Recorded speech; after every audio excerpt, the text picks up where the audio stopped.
Okay, so let me see. Next, we have Mr. Brian St. Clair, and Brian is with us. Let me do an introduction here first, though. So pulsed inertial engine technology is the PI technology that Brian is working on. It's an open source vehicle propulsion project, builds on an incredible framework developed originally by Branson Roy Thornton nearly 50 years ago in the 70s and 80s. So Brian is going to describe his progress on his new working prototype demos. He has a prototype called Pi-X, and he is doing some pretty major revisions to it that he is going to try and demonstrate for us today. So let me see. Brian, are you there? I am here. I am here. Perfect. Let me spotlight you for the audience. Awesome. Well, thank you very much, Tim. Yes, right now we're doing some pretty major revisions to the insides of it. I'm still not completely divulging what's going on inside the new unit. It does work on all the same principles as the original Pi 1, Pi 2, and Pi 4. Pi 3 is actually reserved for someone who is working in collaboration with us. So the 3 series actually is someone else's. The Pi-X, honestly, I called it the X because I didn't know what number to call the doggone thing. So really and truly, I've renamed it sort of as the Trammel engine. It's only an engine because it is producing power. It does run on electricity, so there is an electric motor making it run, and it's producing. It has produced quite a bit of thrust, and I've also broken a lot of internal components in it, and that's why we're doing some major revisions. I do have a little presentation that I can put up on PowerPoint. Let me share my screen. And this is a little something I'm called closed loop propulsion. And let's see. And we will go with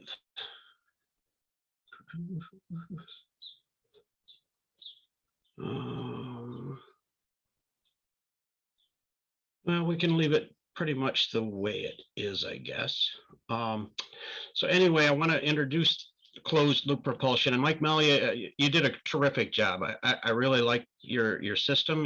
I like the way it looks, and I like the way it seems to be working. It's a really, really good job. Some of this will build on that. Some of this will build on the UAP phenomenon, and some of this will build on some of the work I've already been doing. So right now, I've got several parts to this little presentation. It's not going to be very long, so don't get worried about the part 1 thing. So anyway, let's see. It is a 3-part presentation, and I want to relate this part 1 to kind of to the UFO UIP phenomena, along with inertial propulsion and what we're now calling closed loop propulsion in many cases, and what it always used to be just sci-fi. Now it's more becoming a reality. So it's really coming into its own at this point. Just a few years ago, no real scientist would have ever been taken seriously. In fact, just the mention of a reactionless drive, or inertial propulsion or closed loop propulsion would literally ruin someone's career. I mean, they would be called all kinds of terrible names. It was a conspiracy. They would lose their funding. People have lost their jobs, and they have literally been silenced over this type of thing. Wikipedia calls it a reactionless drive as a hypothetical device. Well, we're knowing now that it is no longer hypothetical. So what has changed? A partial answer is APEC. APEC is doing a terrific job of really bringing this into the mainstream.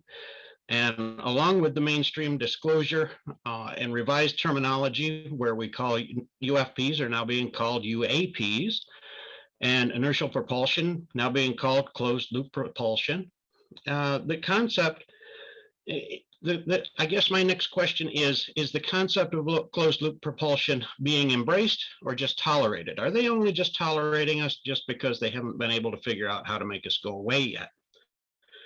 Let's see.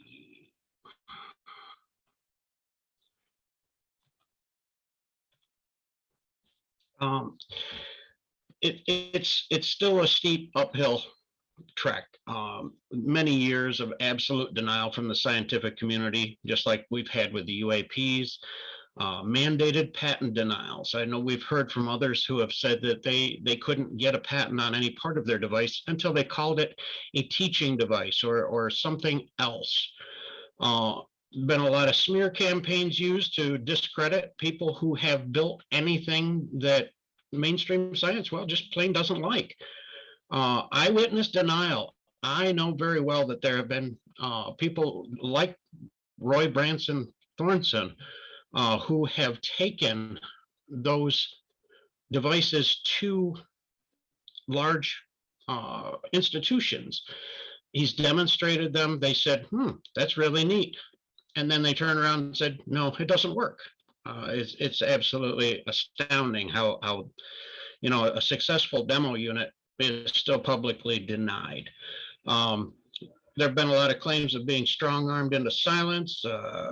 Information has been twisted, and they use scientific proof to discredit what we do. Professional scientists refuse to engage discourse with us amateurs, and I do put myself in the amateur league. I don't have a PhD, and I never claimed to have a PhD.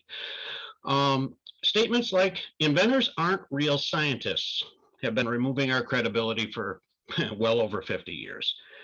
And even some alternative tech communities, not APEC, obviously, have denied the plausibility, making closed loop propulsion into just a plain joke. So are we really expected to believe that this is being embraced? I don't know. I certainly hope so. And I'm moving forward as if it is. So information or disinformation? These are the information wars. We hear a lot about it on the news. New info is coming at us hard and fast, and we sometimes don't quite know what to do and what to take and what to believe. Disinformation is still thrown into the arena, and it just confuses everything, making real information very obscured. So the old saying, will we be dazzled with brilliance or baffled with bull? Well, I guess we'll find out. So I do have the utmost respect for all of the amazingly brilliant people who are innovating our world using theoretical innovation along with real world mechanical innovation. We all, mostly all of us, love to see the theories, the math, and we all know the importance of those theoretical physics and mathematics. Proof is what's been demanded. They still demand proof. And it's absolutely amazing. You can take a machine like Mike Melia's and put it in front of a group of scientists, and they would say, I don't see any proof. It should be more important to have working demonstrations. To me, functional, examinable, replicable prototypes are their very own proof. There's no other proof should be necessary. Let's see, I think I have gone too far. There we go.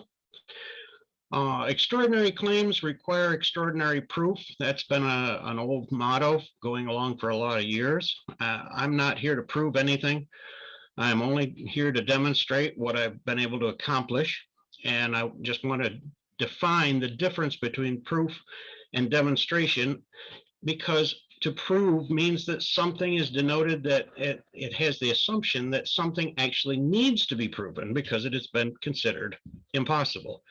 To demonstrate, something is simply allowing a person or persons to see for themselves what is being accomplished. Done properly, I believe it provides its own proof.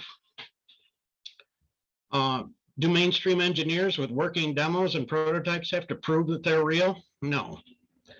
When we're open and forthcoming, I don't see why we have to either. So a few ground rules for my own shop, my own lab, my own prototype division. Proof happens in my own shop settings. I have nothing to prove otherwise. All prototypes are replicated before demonstrating. I don't demonstrate anything that I can't repeat. If it's not repeatable, it's not worth demonstrating. All demonstrations are explained, and open source is not always the best policy, but it certainly is the safest one in the way I see things. All demonstrated prototypes are replicable. All prototypes have details to replicate and improve. Some of those at this time are still requiring a legal NDA. We never offer any wild or untested theories.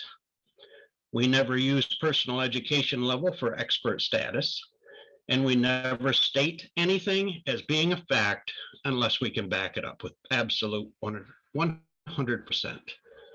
So to everybody working on things like this, never forget personal, physical, and intellectual protection. We talked just a few minutes ago, Mike, you mentioned about the intellectual protection of having a patent. Unfortunately, sometimes patents do really nothing to protect anything. They only give us the legal right to sue for damages once somebody has stolen it. Trade secrets, to me, that is exactly what they need to stay. Trade secrets need to remain just that, secrets. So Mike Melly, you're doing a great job. Information, it needs to be shared with care. And we do that on this, in this forum, in this format. And we share what we know and what we can do, and we try to improve on it as a group. And lastly, locks. Just like patents and passwords, they only keep honest people honest. So, you know, until they become a little bit more foolproof, I guess that's the way they're going to stay. So, pieces of the puzzle, part 2. Part 2 is closed loop propulsion, or CLP. I'm not here to give a physics lesson. Nobody here needs that.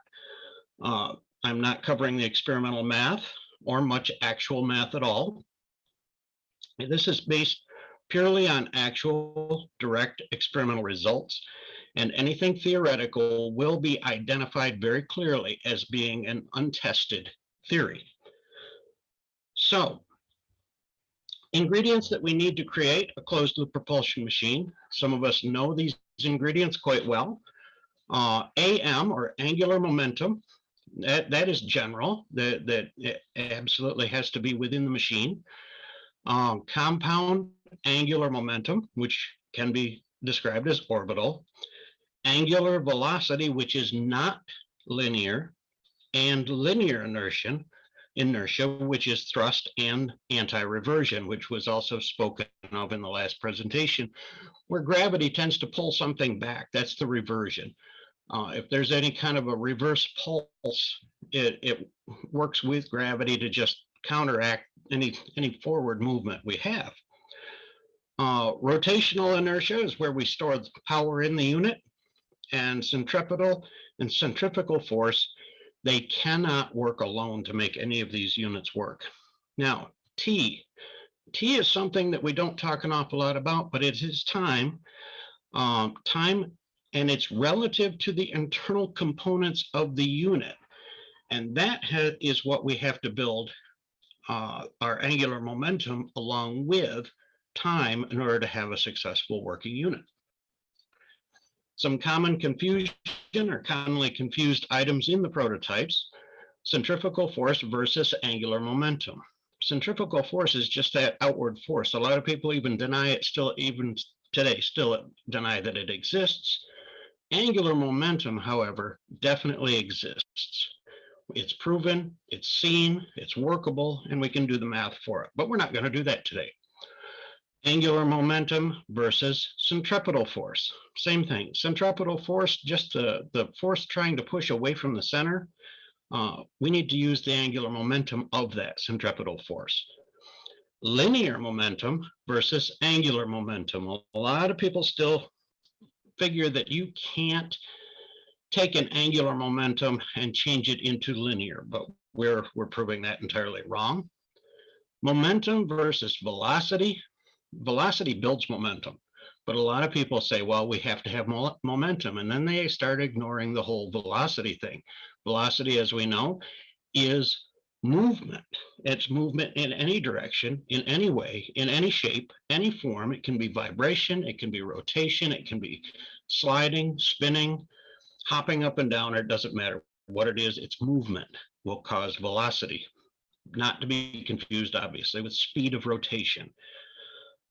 And simple formula aren't always accurate with this because they don't include the angular momentum and the time bases. Now, speaking of those time bases, time-based shifting is what is absolutely 100% required, as far as what I've seen anyway. Virtually all proposed centrifugal force-based closed-loop thrust machines have at least one fatal flaw, which is the lack of a consistently changing angular momentum time base. The force point, or the utilized mass, I like calling it a force point. Utilized mass have the velocity change involved in order for true closed loop propulsion to occur. So the force point would be something that causes a mass to shift position. The time-based shift can be a simple RPM change, or it can be a much more complex directional change, which is often confused with impact force. Impact force is sometimes important. Impact force is many times used as a complex directional change mechanism, but it is not the same thing. Impact force is simply equals angular momentum velocity change. And the time-based shift also equals velocity change.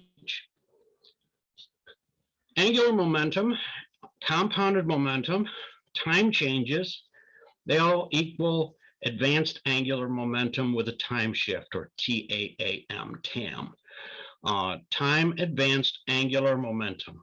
It's a word we throw around in our shop quite frequently.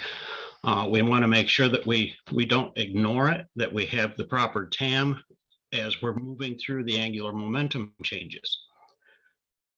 If we remove the time-based shift, and the centrifugal force alone cannot get it done. If centrifugal force was all we needed, if it was capable of generating true linear thrust, then we would also have perpetual motion, and it would be so much easier to achieve.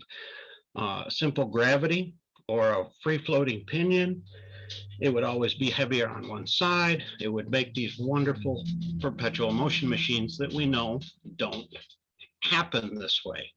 I'm not going to say they're impossible because I'm not sure anything is anymore. What we need is angular momentum with a dynamic mass redistribution. It's a requirement for TAM, and it's what we absolutely have to have in order to have linear propulsion. So the design evolution in our machines here, the Pi system, from the Thornton, we moved to the Pi 1.0. We made some considerable changes between Mr. Thornton's original device, although it looks much the same. Then from the Pi 1, we moved all the way to a Pi 4.9. And then from the 4.9, we're now building the Pi X. The Pi X now being called a Trammel engine. And Trammel is more or less a tongue-in-cheek name that I came up with for it, because the Trammel was considered a do-nothing machine. It was something with no real purpose. And we're taking a lot of components inside our machine that were considered as useless pieces of mechanism for something else. We're putting them to work in a whole new way. The Trammel engine, the Pi X, it's based on the work of Dr. Mike Marsden. He was the inventor of the Mac-Quan 1, and it uses we have two low quality videos of the Mac-Quan 1 that are still known to exist. I have a copy of both of them. A small group of people around the country, the US, have been working together to collate the design details. Some of this information is pretty close to 20 years old, and not much of it has been saved and recorded. There've been a lot of, well, there've been several attempts to replicate it. No success so far, but I am changing that now. We're working together. We're building a machine that really and truly does work. The Trammel engine has some limited success with a lot of failures. We're looking at about a 20-to-1 ratio of failures to successes. Talking about the Mac-Quan 1, there we go. Dr. Marsden stated that it uses a series of spinning discs to create thrust. That's kind of like saying a jet turbine is a series of spinning blades to create thrust. If it was that simple, obviously, I think we would have had this replicated many years ago. To the right is a photo extracted from one of the videos showing Dr. Marsden with his Mac-Quan 1. And right around 2011, Dr. Marsden dropped out of public view and his website was removed. I have not personally spoken with him, but reputable sources say that he was forced into selling 100% of the rights and was issued what amounts to a gag order. So therefore, he will not speak about this to anyone or with anyone. I do have the video here. It was the Mac-Quan advertisement that was put together by his son. It's only a few minutes. If the volume is a little loud, I'll just warn you ahead of time that it does seem a little loud. So I'm going to play that for you right now. Mike Marsden of the U.S. Plastic Billiards Research and Development Facility in South Texas. What I'm going to show you will absolutely astound you. To a series of spinning discs, this machine converts angular acceleration and angular deceleration into linear acceleration. This breakthrough technology can be called a new type of propulsion device, a mass displacement system, or even an anti-gravity machine. We That one weighs 32 pounds and it is tethered to this bathroom scale. When I turn the machine on, its weight will drop suddenly from 32 pounds to 0 pounds. This will cause the scale to bounce up and down before settling down to a more consistent reading. What you're about to observe is not a trick, it's not a dream, this is real.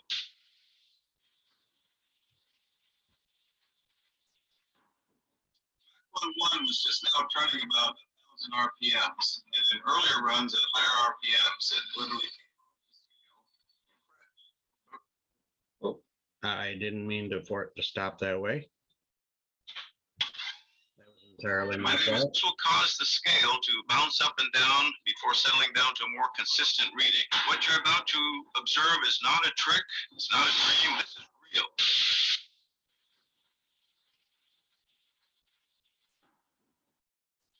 One was just now turning about 1,000 RPMs, and in earlier runs at higher RPMs, it literally came. Remember, this is just the beginning. 1, 2, and beyond will power spaceships at a constant 1G acceleration. We'll go to the moon and back in an afternoon, or go to Mars in 3 days, not 3 years.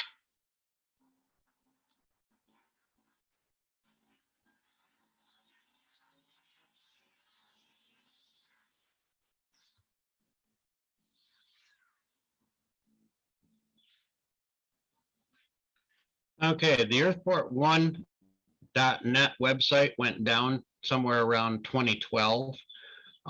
And if you were to search for that on the Wayback Machine, you may or may not even find snippets or bits and pieces of it. It acknowledges that it did exist, but that information is pretty much lost to us forever. So what the Mac-Quan 1 and the Trammel engine do have in common with one another, both have a series of spinning discs. Both are motor driven from two sides. They both use angular acceleration and deceleration. They use linear components. They both have TAM, 4 times per revolution. And the strength of the thrust is based on RPM. The faster it turns, the more thrust there is.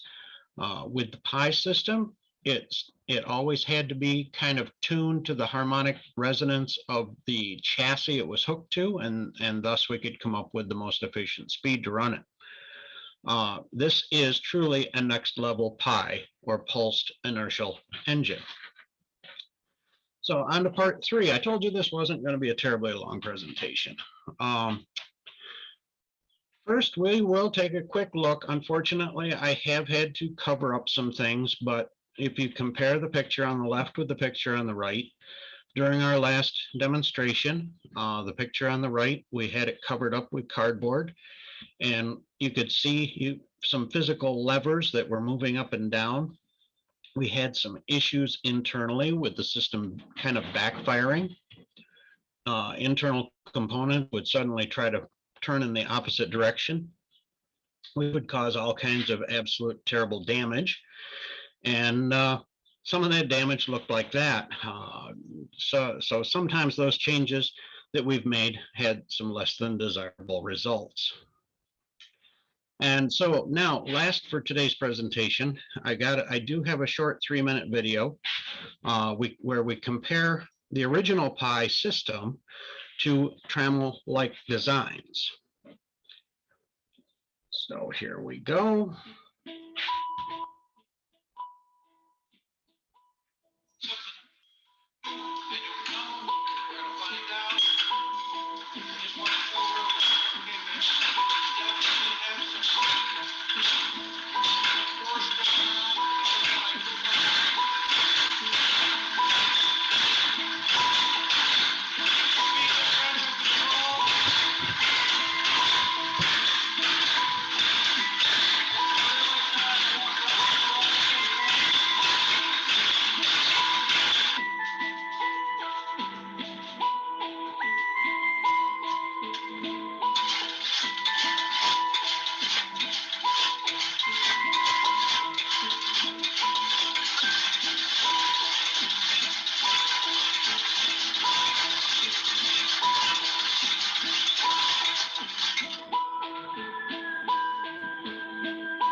And that pretty much summarizes our presentation for the afternoon. I want to thank everyone for allowing me to present here today and for the interest that's been built around the PI system and the Trammel engine, the PI X. Thank you all for accompanying me on this journey. For more information, you can go to my website, www.stclairtech.tech. My email information and everything is right there if anybody has questions, comments, concerns, or anything else that don't get covered in this presentation. I would be more than glad to cover those there. So with that, I guess we're basically about done. Let me Let me see if I can get this back from the screen share.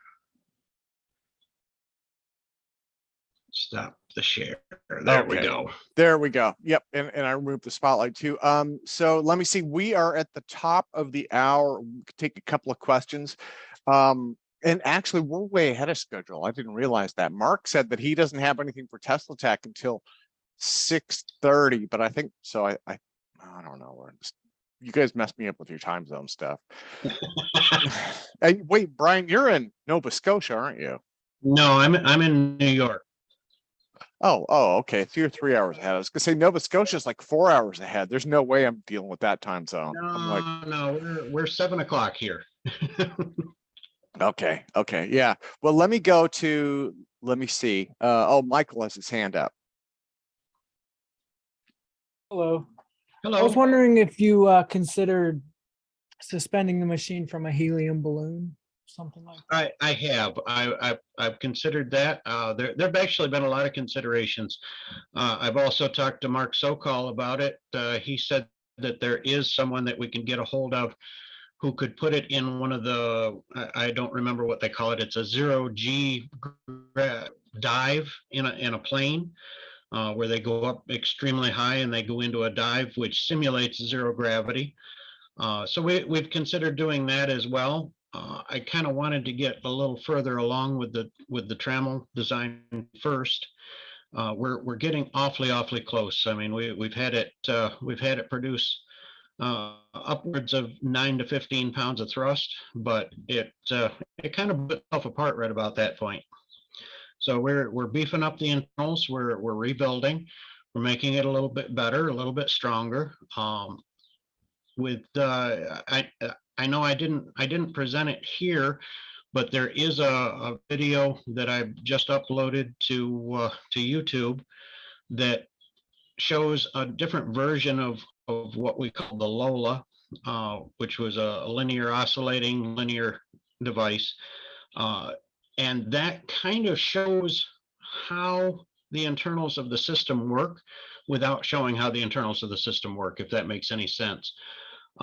Once we have it a little bit further along, I love the idea of a helium balloon. I think eBay or someone sells the large weather balloons, and I know we can just pick up some helium tanks and put it on a tether. That would be a lot of fun. Thank you. You're welcome. Awesome. Okay, so let me see. Let me go to Bill Alec. Bill, there you are. Yeah, hi, Brian. Yes. Yeah, have you heard of Mike Gamble? Yes, I have. Yep. Oh, okay. I've been in touch with Mike. Yep. And he is using another form of that that linear acceleration coming from the angular momentum changes, and just like I spoke of in the presentation, the time-based shift. I know Mark Sokol could back me up on this a little bit more because he's also replicated some of Mike Gamble's work. That time-based shift is very important, where with his machine, it moves the spinning gyros at one speed in one direction and a different speed in another direction, extracting more force out of it one way than the other. So yeah, absolutely. I like Mike Gamble's work. He's done a really terrific job. Mm-hmm. Did he ever tell you the story about Boeing? You know, he's a retired engineer from Boeing. Yeah, he has. Okay. I know that some of that stuff is still classified, but I do know that a lot of what he has built his little tabletop unit on is based on things that have been floating around in our orbit for many years now. Okay. Yeah, that's all that I have. Well, thank you. Awesome. Okay. Well, thank you, Bill. So again, let me go back to my thing here. It is Option Y on Mac or Alt Y on Windows. Let me go to Harold. Harold, sir.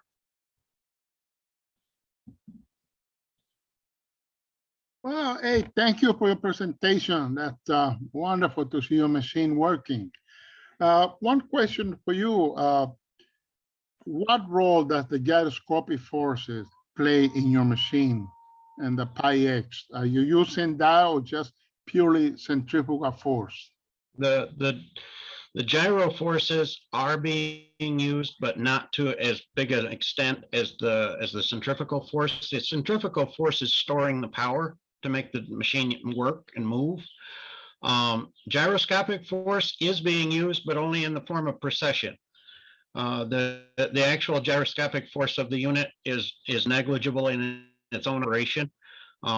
It will assist in stability once it's in the air, in space, or wherever it ends up going. But it's not really a big consideration in the amount of thrust that it's producing. So you are canceling any gyroscopic forces that are being produced by having counter spinning rotor moments? Yes, there are for every 4 revolutions of the disc, there are 4 time-based changes, 4 different thrust settings, and there's a lot of parts behind that little smiley face that I'm just not quite ready to show yet. That's fine.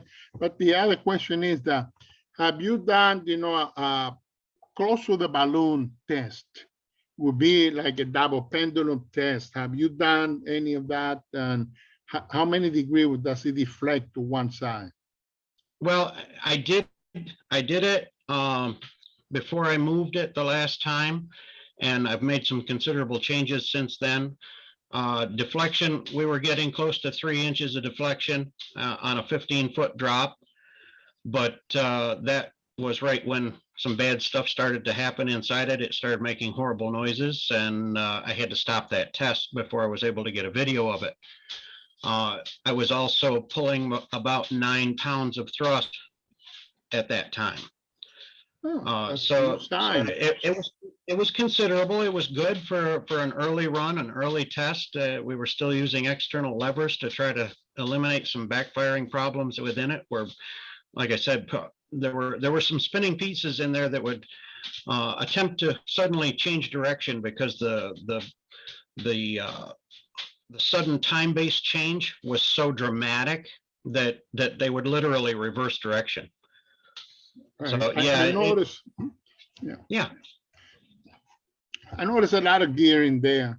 Are you using some kind of lubricant to make sure that your spinning component do not wear out so fast? I use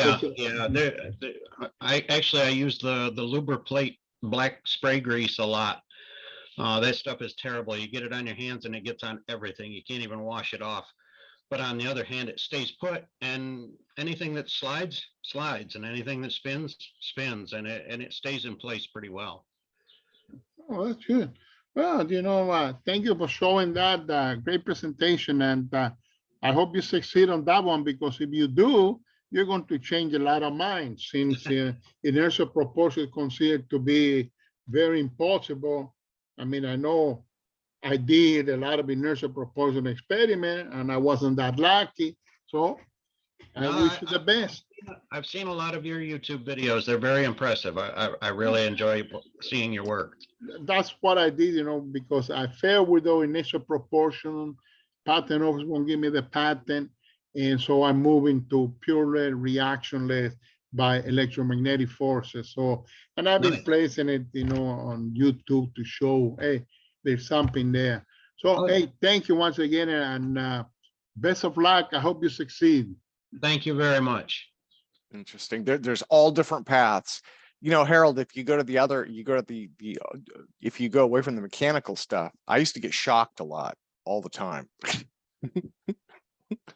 So, okay, let me go to Casper next, sir. Yeah, hello. Thank you for the presentation. You mentioned a time-based shift or something like that. Can you explain what that is? When any of the successfully working machines, just like the original Pi 1 right on up through the Pi 4.9, as things would rotate, they would suddenly have to speed up and slow down. That that is the time-based shift, the basic time-based shift that we have to have in order to be able to produce any kind of sustainable thrust. Unfortunately, with the pi, the early pies, the 1.0, the 2, and the 4 series, the rotation is very dependent. The rotation speed is very dependent on how much mass it's trying to move. So they literally are tuned for RPM per what they're being hooked to at the time. If it's just by itself, it can spin at 1 RPM. If it's hooked to something larger, it needs to spin at a slightly different RPM. That with the Trammel engine, with the Pi-X, that has produced very small thrust at very low RPMs, and it simply built from there. So that's what we're dealing with that. And those time-based shifts, they pretty much stay put. We don't have a timing change as the RPMs change. Okay. Are the engines run by battery? Yes, this one right now I've got that. I've got a 48-volt DC brushless motor on it to make it run. Yes. And how big would that machine have to be in order to be used in a balloon or something? I mean, that's the application possibilities, right? Oh, absolutely. This one is kind of built to be a little more bulletproof, so it's very, very heavy. I would want to rebuild it more out of aluminum than the steel that it's framed up with. Right now, we're sitting at just right around 200 pounds, the way it sits. Okay. Dr. Marsden, with his, he had his right around 36, 38 pounds. So I mean that's a lot more. Very light. Yeah. And is it a plus to have it very lightweight, or are there cases where it's better to have a very high velocity, very high weight? That's a great question. I wish I had a true answer for it. With the early pies, you needed mass. If the less mass there was, the worse they actually worked. It didn't matter if it had friction or no friction. It would work just fine with the smallest amount of friction that you could possibly generate without being in space. But without enough mass, it just did not function correctly. I'm going to be very interested to see how the new system works with heavier mass and lighter mass. I mean, would this be able to withstand, let's say, medium wind strength? Or I'm not a physicist, so I use the wrong words, but get my question. You know, how much could it resist a wind or storm or something? Well, as far as its physical strength to withstand, outside forces, it's built pretty strong. I don't think I'd want to drop it on the floor from a tabletop, but I don't think that it would really hurt it all that much either. As far as how much thrust it produces, that's what I meant. Yeah, that's yet to be seen. I'm really shooting for somewhere in the 50 to 100 pound of thrust range, but I might be shooting a little high with that one. I don't know. And how much is that considered to a jet engine or something? It's way less, right? Well, it's a lot less than a jet engine, but it's also how much energy is being put into that jet engine and jet engine fuel to get that much out of it. Of course. So if we had a series of these set up and running, I'm going to, without doing the math exactly, I'm going to say that they would probably use about 1/10 of the amount of energy input, or possibly less, than the jet would have for the same amount of thrust output. So, if it's okay with one more question, is it mainly made for space traveling, or is it also to be used, I don't know, to travel from Denmark to England or whatever? I want this to be able to be used for everything. Cars, trucks, boats, airplanes, spaceships, satellites, submarines. And it's a way much greener way to transport ABC. Oh, absolutely. Yeah. Absolutely. It'll run on any kind of a spinning input, so it doesn't matter if it's running on an electrical motor or if it's running on a gas engine, diesel engine, Wow. steam engine, or anything else. Best of luck to you, man. Thank you. Thank you. Sorry. Awesome. Yeah, so I mean that was everybody I think who had questions for now, and we've got about 40 minutes. So Brian, I don't know if you want to present some more, or if we could just go to open discussion. Before we do that though, you know what? Let me put this thing on gallery view. I owe you an applause, sir. Everyone, please put your hands together. And Yeah, give a man. Thank you to Brian Thank you. Sinclair. Brian, thank you for giving us updates on this. That's No problem. I enjoy giving updates on it. Every time I talk about it, I think of something new. I'm like, I need to write that down before I forget.